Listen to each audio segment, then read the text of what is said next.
do it. I said, ain't no, now I became the cruiserweight champion. When I became the cruiserweight champion, now I thought that was great when I beat the white Muhammad Qawi on my 12th professional fight. Went 15 rounds, lost 15 pounds, and all this. Wow. Then all of a sudden, after I became the undisputed cruiserweight champion, then the thing is that, shoot, might get $2 million a fight. I get $200,000 a fight. So I go ask the Showtime people, what's the difference? They said, well, Mike, the heavyweight champion of the world. I said, how much you give me as I move up to heavyweight? They said, you know, Mike gonna kill you, man.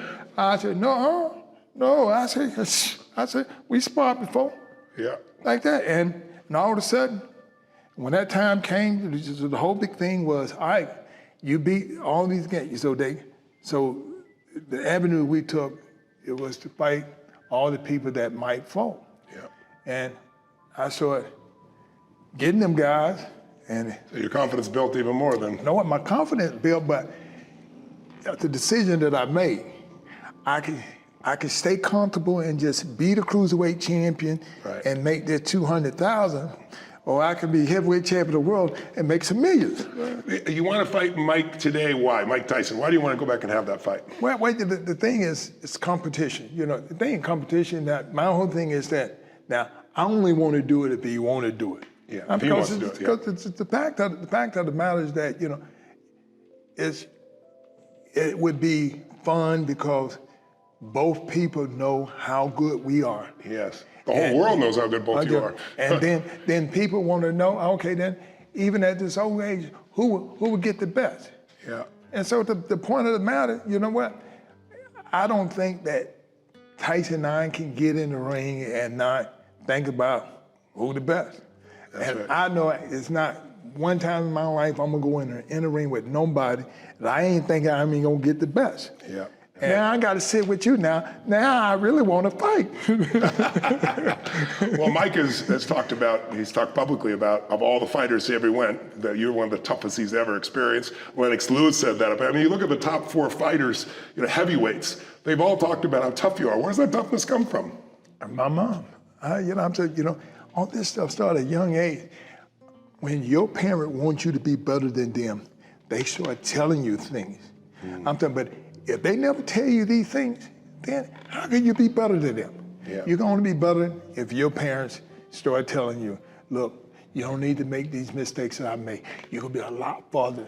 And that's what my mama did. And the first thing was that tongue. She said, all right now, you know, she said, my tongue, I can control my tongue. She says, you know what? I was a fool. And she says, let me tell you what a fool do. Fool don't get promoted. And that's all I did. My whole life got promoted because I was able to shut that mouth. And your mama, you talk about the sacrifice. Your mama, you know, you want to go to that prom so bad. Tell people the story about that and what you did instead and how it shaped your life. Well, you know, I had to go to Canada, Quebec, Canada, and had to fight. And I was mad. And I win the tournament. And I was still... Instead of going to the prom, though, right? But instead of going to prom. Yeah. And I remember that everybody said, you missed your prom, man, you missed it. And then here it is in 1987, and I'm a champion of the world. and everybody said, man, you ain't coming out the room. I said, no, because my mama told me, if you learn to, you're the talent. If you mingle with these people, you're gonna lose. Yeah. But you stand here, and when they have to go to, now when it comes Monday, they got to go to work.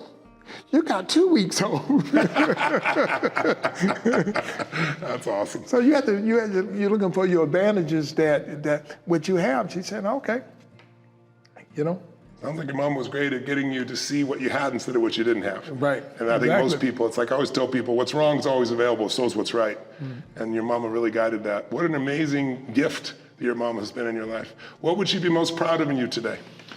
Well, I'm telling you, my mama, all the awards that my mama got, once I became champion of the world at cruiserweight from 1986 to 1996, she get all these awards because everybody said, I said, not my mom. I said, I'm telling you, I wouldn't have been here. I said, for all the things, I said, but one thing that I realized, my mama didn't play. When my mama said, zip it up, she mean now, not later. I said, if you did, you get it right then and there. I said, now, I've been slapped in this mouth and got soap put in this mouth because of things I said. I said, one time, I ain't wanted no more. I don't like the taste of soap. I've had those experiences too. My mama shaped me too, brother. She really did. She was an intense character. But you look at it and it's like what you think you want your mama to be versus what God gives you, always something greater. There's always some lesson in there. And if she'd been the mama I thought I wanted her to be, I wouldn't be the man I'm proud to be either. So mamas out there, we honor you and send love to you. And dads out there too that decide to give your all for your kids. That's what the life's really about, man. And you're such a beautiful example of that. And thank you. You know, I grew up totally poor too. And a few years ago, I went and interviewed 50 billionaires, self-made, nobody from the Lucky Sperm Club, all guys that earned it on their own from the very beginning. And I wanted to learn from them because I wanted to help people, because most people don't understand finance and most people don't get trained in it. And I watched so many athletes, so many entertainers, singers, writers, directors, actors, lose everything. And you went through that experience. It's horrific. Yes, sure did. You gave up your 54,000 square foot mansion. You lost it all, $500 million. What'd you learn from that? Because I see it happen to boxers today and athletes today. What'd you learn from that experience? And what could you tell somebody who's younger today so they can avoid not have to go through the pain you've had to go through? And how did you make it through it? Because most people just be devastated, but you just kept going. You didn't give up. Well, you know, so that's the point of being thankful for where you came from. Yeah. You know, I came from nothing. And so if a person came from nothing, they know they got there because of what they did. Yeah. So the whole big thing, if I don't quit striving for it, but you know, one of the big part is to forgive. You got to forgive yourself because you don't want to let them do this to you. Now, because you know, you can sit here and blame, I can't believe these people did this.